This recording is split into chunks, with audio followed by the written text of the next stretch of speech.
Hi. Before I start, can I get a show of hands of how many people have ever taken a photo of food? Awesome. That's pretty much how my journey started. I've been taking photos of food for well over 10 years. I'm utterly obsessed with food.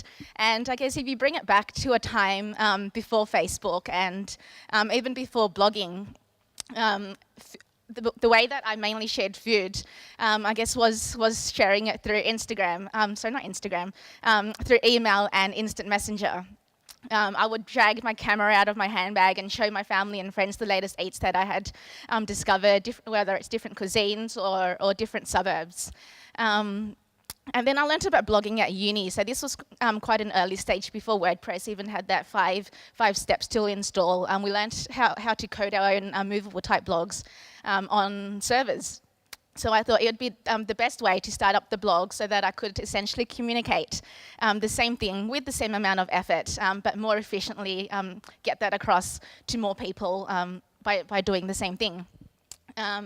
So I guess fast forward to now, I've been blogging for about 8 years, and now we have a reach of over 6,000 readers per month. And we also run food tours. But before I get there, I guess for me, what blogging enables us to do is to really strip back the layers of technology and actually use it to engage with different people and also to empower them and enable them to connect on a more social level.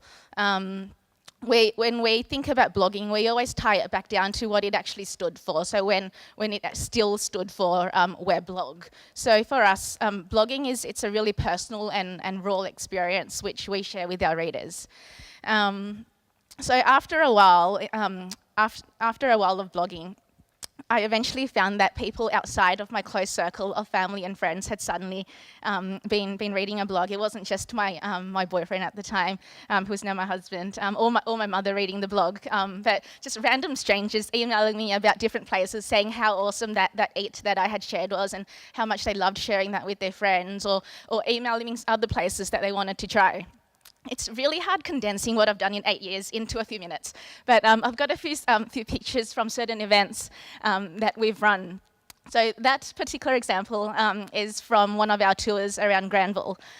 So I started the food tours because I found that a lot of readers were emailing me and saying that even though they were dining at some restaurants that I had written about or that I had showed across social media, they were only really scratching the surface of really what the suburb had to offer, or they didn't know what the restaurant story was, or what the cooking techniques or the eating traditions were of that particular dish or that particular restaurant or suburb.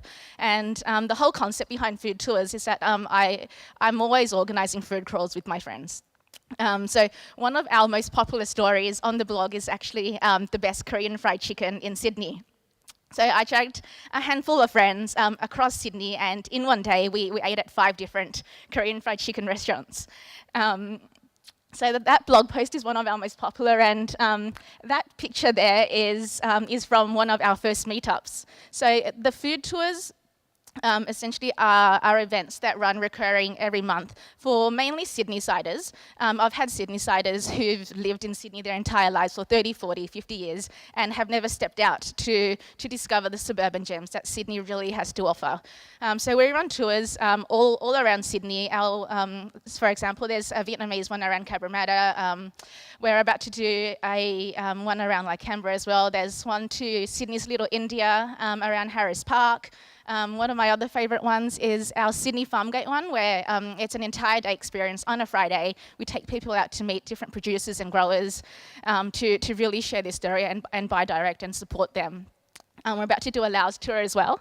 But it's amazing being able to share that experience with readers and then also enable readers to meet other readers.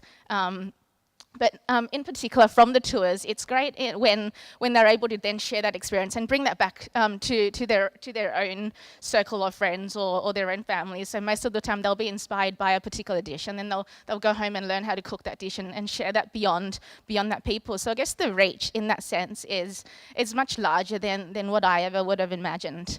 Nowadays on the blog, I also have a team of about 10 contributors and tour guides, and by that, I think it brings blogging back down to a really humbling state, because everyone sort of believes in that philosophy. We're reaching so many more people, and we're really able to amplify our efforts. There was a picture before as well, with lots of students all lined up, and that was one of our private events which we run through the blog. And there were, I think, about 20 or 30 students from Tamworth had come down to explore Sydney's Little India, which was quite amazing, and how we were able to shape their experience and help them to broaden their mindsets. With the meetups, another really great, actually no, not the meetup, sorry, I was talking about the tours. So another great example, which on the blog we have a page called Why We Do What We Do. And I think it's always a reminder for us to have a think about the impact that we have. And one of my writers and I were quite fascinated by the whole concept of Ramadan and iftars. So we got ourselves invited to an iftar, which is the breaking of fast. And on that blog post, which the co-host actually ended up writing, it was amazing the feedback which we received in terms of breaking down the misconceptions of certain cultures and cuisines. And it really showcased how multicultural that particular cuisine was, that particular culture was. And I think for me, that's what blogging is all about. It's empowering, and it's enabling people to connect with each other on a really basic level once you strip away the technology that empowers it.